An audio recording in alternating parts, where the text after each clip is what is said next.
Bonjour à tous et bienvenue dans ce nouveau numéro de Pour tout vous dire. C'est un anniversaire qui célèbre les relations franco-chinoises et les échanges entre les deux pays en matière de culture et d'éducation. Au mois de septembre, l'Institut franco-chinois de Lyon a célébré son centenaire.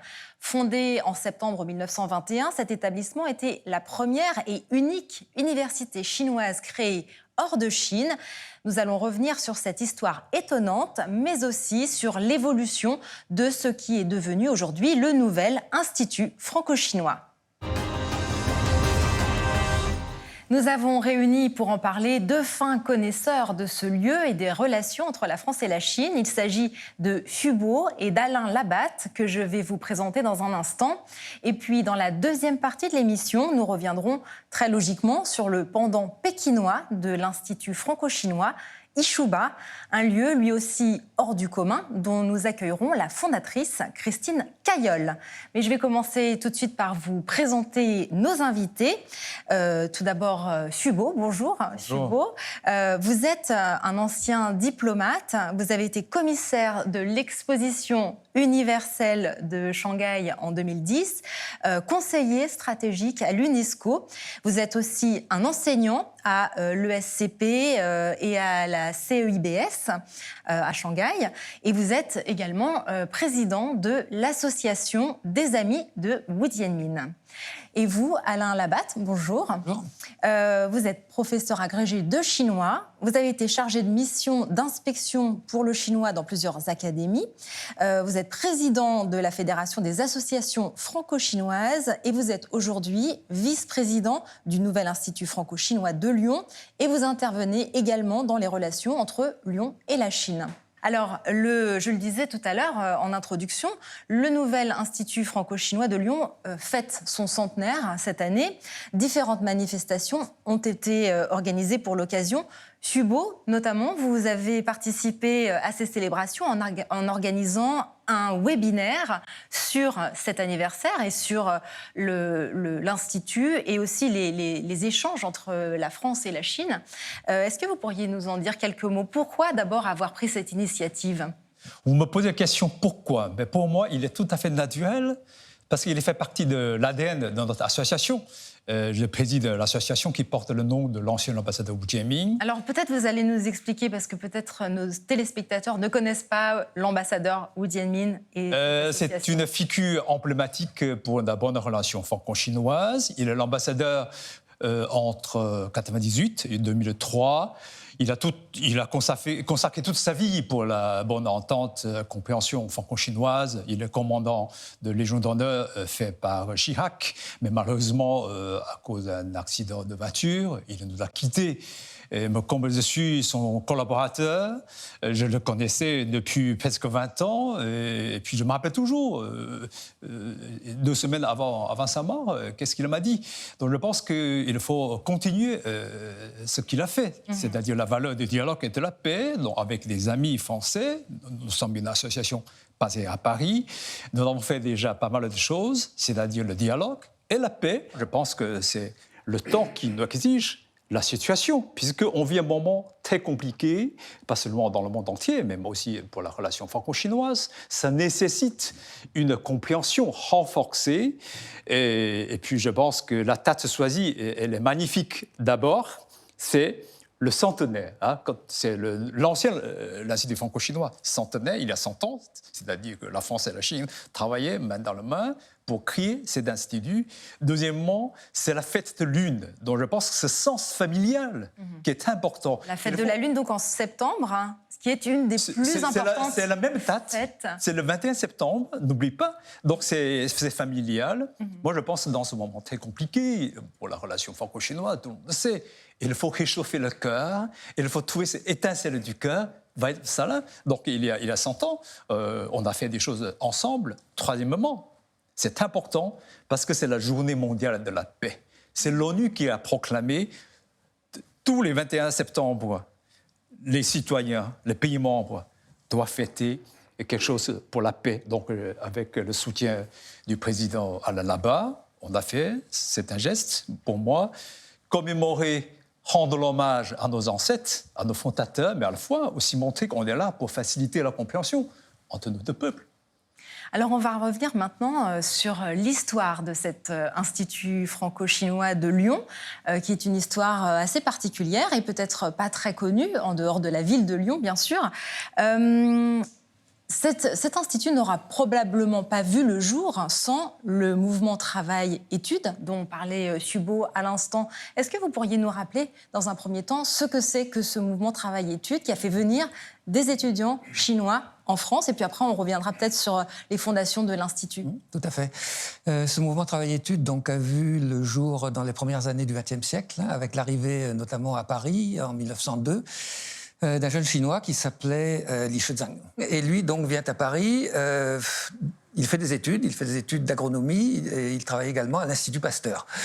Et il est en quête, comme beaucoup d'intellectuels chinois de l'époque, donc de ce qu'on appelle en Chine le secret. Le secret de quoi? Le secret de ce qui fait la richesse et la puissance de l'Occident, c'est-à-dire un ensemble de connaissances qu'on désigne généralement sous le nom de savoir occidental, donc des connaissances qui devraient permettre à la Chine donc de sortir à la fois de l'arriération économique et sociale, et puis aussi de la suggestion, puisque c'est quand même le siècle de l'Occident en Chine qui tente de se partager ce qu'on appelait à l'époque dans les chancelleries donc le gâteau chinois. Et donc, lui est assez impressionné par notre système éducatif. Il faut se rappeler ce qu'était la France. Sur le plan mondial dans les premières années du XXe siècle. Et donc, il est convaincu que ce qui manque à la Chine, c'est un système d'éducation moderne, dans le sens peut-être d'occidental du terme. Mais comment faire venir en France des étudiants chinois de cette Chine si lointaine, qui connaît tant de difficultés socio-économiques? Et donc, il a l'idée de créer à la Garenne-Colombes donc, une usine de ce qu'on appelait à l'époque soja caséine, et qu'on appelle aujourd'hui tofu, c'est plus connu. Et il crée à côté donc une petite école en se disant je vais faire venir des jeunes Chinois qui vont travailler à mi-temps dans mon usine de soja et qui pourront à mi-temps s'initier au français, peut-être intégrer donc les établissements d'enseignement supérieur français. C'est ainsi qu'est né le mouvement travail-études, donc qui était fortement encouragé par une grande personnalité intellectuelle de l'époque qui s'appelait Tsai Ing-wen, qui deviendra le premier ministre de l'Éducation de la brève République de Chine proclamée au début de l'année 1912. Et donc, c'est un mouvement qui, très vite, connaît le succès. Il y a 2000 étudiants chinois qui vont venir travailler et étudier en France. Tout à fait. Lorsqu'on arrive donc en 1919, à la fin de la Première Guerre mondiale, donc ils sont à peu près 2 milliers, mais qui se retrouvent tout d'un coup et brutalement donc dans une situation extrêmement difficile, puisque à l'issue du premier conflit mondial, donc il y a une crise économique qui sévit dans l'ensemble de l'Europe, avec un chômage consécutif donc, qui est très fort, notamment en France. Et donc, ce mouvement est en péril, et c'est dans ce contexte-là donc, que Li Shizang essaye de sauver ce mouvement travail-études avec son ami Tsai Ing-wen, notamment en suggérant donc, à la France qu'une partie de la lourde indemnité donc, versée par la Chine à la France, à la suite de ce que les Français appellent l'insurrection des Boxers en 1900, soit consacrée en partie, en grande partie, à la formation et à l'instruction de jeunes Chinois. Ça s'est fait aux États-Unis. Et donc, l'idée était d'obtenir la même chose en France, ce qui a été acté par les autorités françaises. Et c'est dans ce contexte qu'est née l'idée de créer une université franco-chinoise quelque part en France. D'accord. Alors, vous voulez ajouter peut-être quelque chose sur cette histoire du mouvement travail-études, Subo? C'est très innovant. C'est la première université montée par les étrangers pour les étrangers. C'est-à-dire que dans l'histoire mondiale, vous n'avez jamais ça. Et les cours sont innovants. On a formé des grands élites. Alain, qui est beaucoup plus documenté, connaît ce que moi. Au total, même 400-500 des grands élites qui sont des grands physiciens, mathématiciens, Absolument. scientifiques. Ils ont vraiment donné un coup de main forte pour la reconstruction du pays. Donc, on est très reconnaissants. Mais malheureusement, à cause de la guerre, vous savez, l'histoire, c'est toujours comme ça que l'ancien institut a un peu oublié. Et Alain, qui a la chance ou le privilège de maintenant de monter le nouvel institut franco-chinois de Lyon, je pense qu'il faut garder la flamme. Il faut continuer cette bonne coopération franco-chinoise dans l'enseignement supérieur. Alors, c'était en tout 473 étudiants qui sont passés par l'Institut franco-chinois entre 1921 et 1946, je crois, à peu près. Qui étaient ces étudiants? Comment vivaient-ils en France, Alain Labatte? Cette université tout à fait nouvelle et unique, comme vient de le dire Chupeau, donc était destinée à des jeunes Chinois préparés et recrutés à Pékin, à Shanghai et à Guangzhou, dans le cadre donc d'accords officiels entre la France et la Chine. Donc l'université ouvre, et là donc les chiffres que vous avez indiqués sont tout à fait exacts. Donc entre les deux guerres mondiales, disons, entre 1921 et officiellement 1946, 473 jeunes donc seront reçus là, qui viennent essentiellement de quelques provinces. La plus importante d'entre elles, c'est le Guangdong. Pourquoi le Guangdong? Parce que le gouvernement provincial de Guangdong était, d'une certaine manière, donc impliqué dans la fondation de cette université, accordait des bourses. C'était aussi donc dirigé par des personnalités plus ouvertes aussi sur l'étranger, mais d'autres venaient du Hebei, du Jiangsu, aussi de la province du Hunan, où une association, l'association du peuple nouveau, Xinmin-Xuhui, fondée par un jeune tout à fait inconnu qui s'appelait Mao Zedong, donc avait parmi ses activités de favoriser donc la venue de jeunes compatriotes en France. Donc on trouve à la fois une majorité de garçons, bien sûr, nous sommes comme... Mais 51 femmes 51 sur femmes. Le total, ce voilà. qui n'est pas négligeable, surtout pour l'époque. Tout à fait, c'est tout à fait remarquable. Et donc, il ne faut pas imaginer que ce ne sont pas des participants, bien sûr, au mouvement travail-études, mais ils vivent quand même dans une certaine frugalité, on va le dire, mais dans des conditions quand même à peu près acceptables pour eux. Du dortoir. Le site n'a pas changé, donc les téléspectateurs donc, sont invités à leur prochain passage à Lyon de visiter bien sûr notre musée et le site, parce que donc ce que les Lyonnais appelaient le fort des Chinois n'a pas véritablement changé dans son architecture de l'époque. Donc c'est leur lieu de vie en réalité, où ils ont donc des dortoirs, ils ont bien sûr une cuisine qui leur fait des repas chinois, c'est quand même nécessaire psychologiquement et culturellement pour eux. Et donc ils ont aussi une immense bibliothèque extraordinairement riche. Il y a 14 000 ouvrages en français, 15 000 ouvrages en chinois. Et donc, ils viennent étudier à peu près tout le spectre des études supérieures possibles, avec quand même une prédominance donc, des disciplines scientifiques, mais c'est extrêmement varié, pour un séjour donc, qui dure entre 4 et 7 ans environ. 51 femmes parmi ces étudiants. Qu'est-ce que ça dit de l'éducation des femmes en Chine à cette époque, Xubo? La Chine qui vient de sortir de la dynastie des Mandchous, des Qing, aussi de sociétés féodales. La Chine était affaiblie à cause des guerres civiles. C'est vraiment les intellectuels éducateurs qui ont une vision mondiale, planétaire, comme Tsai Yuen-pei, Li Shizhen. Ils ont pensé que c'est important de recruter les jeunes filles, parce que l'émancipation des femmes, qui est aussi une émancipation de la société. Sans la fille, sans la mère, on ne peut pas émanciper la société en général. Je pense que c'est important. J'aurais aimé aussi ajouter un mot concernant les gens qui sont diplômés, 400, 500. Il y a massivement les scientifiques. Mais nous avons aussi les grands écrivains, les peintres, les poètes. C'est-à-dire qu'ils viennent pour apprendre tout dans la globalité d'un pays phare qui s'appelle la France. Et nous avons l'autre jour organisé un webinaire, nous avons invité le professeur de langue française du département de langue française de l'Université de Pékin. Il s'agit du professeur Tong Qian. Il a parlé de son professeur qui est formé ici. Et puis, dans le temps, en Chine, dans l'université de Pékin, la faculté s'appelle Auguste Comte, Voltaire, les grands noms français qui interpellent les Chinois. À l'époque, la France, pour les Chinois, c'était un pays idéal. Là, on peut chercher la clé pour sauver le pays. Oui, alors c'est vrai que c'est assez extraordinaire. Parmi ces étudiants, 140 vont soutenir une thèse de doctorat dans une université française. Qu'est-ce qu'ils sont devenus par la suite quand ils sont retournés dans leur pays, ces étudiants, Alain Labatte? Alors, il y a plusieurs choses remarquables. D'abord, le fait que la plupart d'entre eux soient rentrés en Chine. La Chine qui vit à l'époque dans un contexte extrêmement difficile. Il y a l'époque des seigneurs de la guerre, il y a ensuite l'agression japonaise contre la Chine, etc. Donc il est déjà étonnant que un nombre si important d'entre eux, d'abord, soient rentrés. Ensuite, ils ont eu, comme l'a dit Chupeau, donc pour la plupart d'entre eux, des destins qui en ont fait des personnalités assez marquantes dans le domaine des sciences, des techniques, Pour quelques-uns d'entre eux, donc ils ont même été pionniers dans un certain nombre de disciplines scientifiques ou industrielles.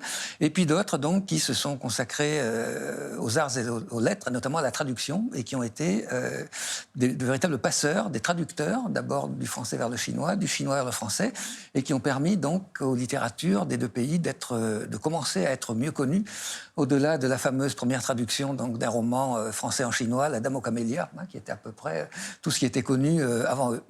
Alors, l'Institut franco-chinois a fermé ses portes dans les années 50, puis ses activités ont repris dès les années 80. Aujourd'hui, le nouvel Institut franco-chinois se trouve toujours au Fort Saint-Irénée à Lyon. Ce n'est plus un institut de formation, mais un lieu d'échange et d'exposition. Tout de suite, quelques images. Si vous passez la porte principale du Fort Saint-Irénée de Lyon, vous y lirez l'inscription, en français et caractères chinois anciens, de l'Institut franco-chinois. Dans la cour intérieure, vous serez accueillis par l'effigie d'un groupe d'étudiants chinois des années 1920.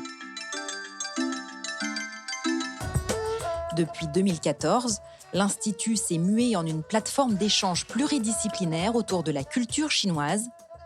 Une exposition permanente revient sur l'histoire de l'arrivée des étudiants chinois, de leur quotidien à l'Institut jusqu'à leur retour en Chine. Équipés de casques de réalité virtuelle, les visiteurs parcourent les différentes pièces du campus universitaire où vivaient ces étudiants. Des objets soulignent la richesse des échanges entre Lyon et la Chine, comme ces jarres en porcelaine prêtées par le Musée des Confluences, qui proviennent de la collection d'Émile Guimet, fondateur du célèbre Musée des cultures asiatiques parisien. Ici, un prêt du Musée des tissus de Lyon, 24 plaques en fonte émaillée réalisées par le peintre lyonnais Antoine Vollon en 1853. D'inspiration chinoise, elles représentent chacune une étape du travail de la soie, du mûrier à l'étoffe. L'Institut accueille aussi des artistes, chinois ou français ayant un lien avec la Chine. Pour son 100e anniversaire, Guillaume Dégé, artiste et sinologue, propose une exposition intitulée « Les choses de ce monde », des gouaches aux tons acidulés sur papier de riz et des céramiques. À découvrir jusqu'au 30 octobre. Alain Labatte, vous êtes le vice-président du nouvel Institut franco-chinois. Qu'est-ce qui s'y passe aujourd'hui ? Il s'y passe beaucoup de choses, dans deux domaines essentiellement. C'est un institut donc, qui a une double vocation. La première, on vient de le voir à travers le reportage, donc, qui est patrimoniale, qui est d'abord de conserver l'histoire unique de cette université franco-chinoise qu'on a évoquée à l'instant. Et puis, sa nouvelle muséographie donc, fait aussi une place nouvelle à l'histoire longue des relations entre Lyon et la Chine, puisque Lyon est une ville qui a, avec ce pays, donc, une relation qui est absolument unique en Europe, à la fois par sa continuité et puis par son ancienneté. Et puis, c'est d'autre part donc, un outil de coopération décentralisée, puisque sous la tutelle donc, de la région Auvergne-Rhône-Alpes et de la métropole de Lyon, il a vocation donc, à rassembler, à fédérer l'ensemble des acteurs du territoire des relations avec la Chine, pour donner à l'action de nos collectivités territoriales en Chine plus d'efficacité et de visibilité. Voilà, alors justement, j'ai envie de vous demander, Xubo, quel a été l'impact sur les relations franco-chinoises du nouvel Institut franco-chinois, de l'Institut puis du nouvel Institut franco-chinois de Lyon depuis 1921. C'est un lieu qui est assez connu en Chine. D'ailleurs, le président chinois, Xi Jinping, lors d'une visite en 2014, avait commencé sa visite en France par une visite de ce lieu. Oui, alors ce qui concerne le nouvel Institut franco-chinois, évidemment, 2014, avec le 50 ans de la relation franco-chinoise, le président Xi Jinping qui s'est rendu à Lyon pour commencer sa visite d'État, comme le président élu. C'était très symbolique. Très symbolique et important, c'est-à-dire qu'on va recommencer le chemin de l'amitié, de compréhension franco-chinoise à partir de Lyon, de cet institut. C'est un lieu hautement symbolique. Mais pour l'ancien, comme je vous ai dit, en tant que Chinois à mon âge, ils ont des impressions, mais assez vagues, puisque avec le temps, ça passe trop vite. Ce qui est important pour nous, de rappeler la mémoire, c'est aussi notre devoir de mémoire, il faut en parler. Personnellement, je l'ai connu parce que quand j'étais à l'ambassade, j'ai eu la chance de fêter 40e anniversaire et j'ai visité pour la vice-première ministre chinoise, Madame Chen Zili, Je connais très bien le lieu, donc je suis très attaché en tant que francophone, bien sûr, quand j'ai appris la langue française. C'est pour moi, ça fait partie de mon package, c'est dans mon cœur. Eh bien, merci à tous les deux. Nous allons passer à une deuxième partie dans cette émission. Nous allons parler d'un autre lieu, mais qui a beaucoup de liens avec le nouvel Institut franco-chinois de Lyon, puisqu'il s'agit d'Ishuba, qui est en quelque sorte son frère jumeau de Pékin. Et nous accueillons pour cela sa fondatrice, Christine Cailleul. Bonjour Christine Cailleul. Bonjour. Vous êtes philosophe et sinophone. Vous avez fondé Ishuba, qui est une plateforme de création, une résidence d'artistes et un incubateur de projets sino-français. Et c'est pour cela que nous vous avons invité. Merci d'avoir accepté. Alors donc, cette maison des arts à Pékin s'est établie dans les anciens bâtiments de ce qui était donc l'université franco-chinoise de Pékin, à quelques pas de la cité interdite. Est-ce que vous pourriez nous raconter l'histoire de la naissance d'Ishuba dans ce lieu très symbolique ? Il fallait réanimer une flamme. J'avais déjà une flamme dans mon cœur, qui était la flamme du dialogue franco-chinois et de la création contemporaine. Et grâce à un partenaire et ami chinois, M. Xueyunda, j'ai eu la chance de découvrir ce lieu en voyant sur une plaque « Ancienne université franco-chinoise ». Et ce lieu, je dirais, sommeillait. Et donc, si je dirais la rencontre entre deux flammes, la petite flamme qui était dans mon cœur et qui avait déjà proposé un premier Ishuba dans Pékin, et puis cette grande flamme endormie et historique de l'université franco-chinoise qui se sont rencontrées pour réveiller cette flamme des échanges culturels. Alors, à l'origine, donc, il s'agissait de l'université franco-chinoise. C'est le nom que portait aussi l'Institut franco-chinois. Quel était le lien entre les deux ? Ben, si vous voulez, ce qui est magnifique, c'est que effectivement, vous aviez d'abord une université franco-chinoise à Pékin, dans le quartier, comme vous l'avez dit, de Wusedajie, près de la cité interdite, près de là où s'est construit en fait la pensée de la nouvelle Chine, la nouvelle culture, et qui avait comme partenaire l'Institut franco-chinois de Lyon. Et ce que nous avons fait depuis quelques années maintenant, c'est de rétablir des passerelles actuelles et qui parlent au monde contemporain. Alors, qu'est-ce que vous avez développé à Ishuba ? Alors, il y a beaucoup de choses qui s'y passent. Moi, je me suis dit que l'un des vecteurs les plus pacifiques et les plus approfondis, mis à part, bien sûr, le domaine universitaire et de l'éducation, c'est l'art, et en particulier les jeunes artistes. Donc, j'ai vraiment choisi, si vous voulez, de miser sur la jeune création contemporaine française et jeune création contemporaine chinoise pour rétablir des liens qui sont à la fois des liens de coopération et de création. Ça, c'est la première chose. Mais ce que j'ai fait, je me suis dit, le monde a changé. La Chine, les jeunes Chinois avant, allaient en France apprendre de la France. Aujourd'hui, c'est dans les deux sens que ça doit se passer. Et j'ai commencé par vouloir inviter des jeunes artistes français venir apprendre en Chine et de la Chine. Donc venir apprendre quoi ? Un nouveau regard, des nouvelles pratiques, un nouveau rapport à l'espace, au temps. Et ce sont toutes ces choses qui font qu'il y a maintenant une communauté de jeunes artistes et français et chinois qui, grâce à Ishuba et grâce à l'Institut franco-chinois de Lyon, vivent ensemble, se connaissent et continuent de créer. Qu'est-ce que ça provoque chez ces artistes français, par Ça exemple ? provoque un cataclysme positif. C'est ça la Chine. Ah, c'est ça. Et Pékin, c'est ça. Mais c'est passionnant.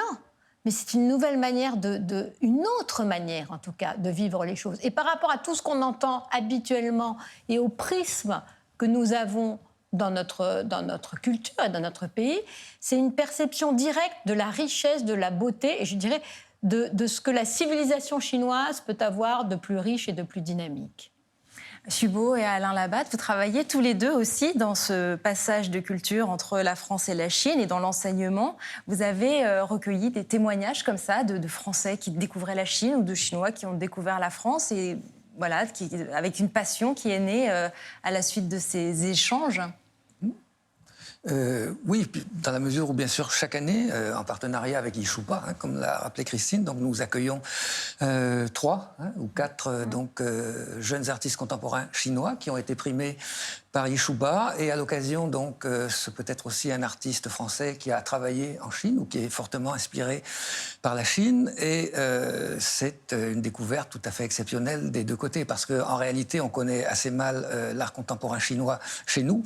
L'inverse est aussi, dans une certaine mesure, assez vrai. Et donc, le plus important, c'est, comme tous les 3 autour de cette table l'avons rappelé, de faire se rencontrer des jeunes, parce que en fait, c'est l'avenir. Et donc, c'est aussi un pari sur l'avenir. C'est l'art et l'éducation qui sont vraiment décisifs pour eux. Vous voulez ajouter quelque chose? En ce qui me concerne, avec tout mon âge et mon parcours, finalement, je pense que pour sauvegarder la flamme ou pour faire avancer nos relations, je pense qu'il faut ressourcer dans la société civile. Je pense qu'il y a des bonnes gens, les gens de bonne volonté, il y en a partout, en Chine comme en France. Il faut bien les rencontrer, notamment la jeunesse. Parlons de la jeunesse, comme j'ai la chance de connaître Wu Jianming, et puis j'ai succédé dans son esprit, j'ai lancé l'association. Nous avons créé une bourse Wu Jianming avec l'ancien Premier ministre Raffarin. Et quand les jeunes lauréats, il y en a 10 qui sont chaque année venus en Chine, à Pékin en l'occurrence, et la réception est donnée dans le lieu de ce bel ISHUPA avec Madame Wu Jianming. On s'est rencontrés. Et puis les jeunes, ils ne connaissent pas la Chine. C'est comme un page blanc. Après, ils ont visité la Chine pendant 2 semaines. Le thème de voyage, c'est l'innovation et l'entrepreneuriat. En rentrant à Sciences Po, j'organise des forums, ils sont très enthousiasmés. Moi, je pense que la rencontre, ce n'est pas dans le papier, ce n'est pas dans l'imaginaire, c'est dans l'acte concret. Et dans l'Institut franco-chinois de Lyon, qui est peut-être un parrain, à mon avis, c'est plutôt parrain ou maire, parce que c'est université franco-chinoise. Le président, Tsai Yuanpei, qui est le promoteur de l'Institut franco-chinois à Lyon. Il y a un lien très fort, logique, et aussi par le sang. Je suis content que vous connaissez, vous travaillez ensemble. Quelle merveille! Alors, pour finir, je vais me retourner vers vous, Christine Cailleul. Qu'est-ce qui se passe maintenant à ISHUPA? On a vécu donc cet épisode de pandémie qui a probablement un petit peu empêché les communications entre la France et la Chine, mais vous continuez de recevoir des artistes chinois à Paris et d'envoyer des artistes français en Chine. Écoutez, dans la mesure du possible, nous continuons nos activités. Et quand les voyages rendent quand même très difficiles ces liens pour l'instant, nous proposons des activités et des expositions avec des artistes français qui travaillent en Chine et qui vivent déjà en Chine et des artistes chinois qui vivent déjà en France. Et là, c'est vrai que je suis heureuse de partager cette primeur avec vous, que tout début novembre, là, le 6 novembre, nous allons proposer une exposition extraordinaire sur le thème de la lumière, où 2 artistes chinois, un graveur et un sculpteur, plus un artiste français, tous les 3 lauréats du prix ISHUPA, s'inspirent des créations de joaillerie de la maison Boucheron et créent, en résonance avec la maison Boucheron, une exposition sur le thème de la lumière. Et j'ai commencé tout à l'heure en parlant de la flamme, et je crois que ce sont ces sortes de créations et d'inspirations croisées que nous continuons au quotidien à promouvoir. Eh bien, merci à tous les 3 de nous avoir inspirés en nous parlant du nouvel Institut franco-chinois et d'ISHUPA, et puis aussi des relations franco-chinoises. Je vous remercie également de nous avoir suivis et je vous dis à très bientôt pour un nouveau Pour tout vous dire.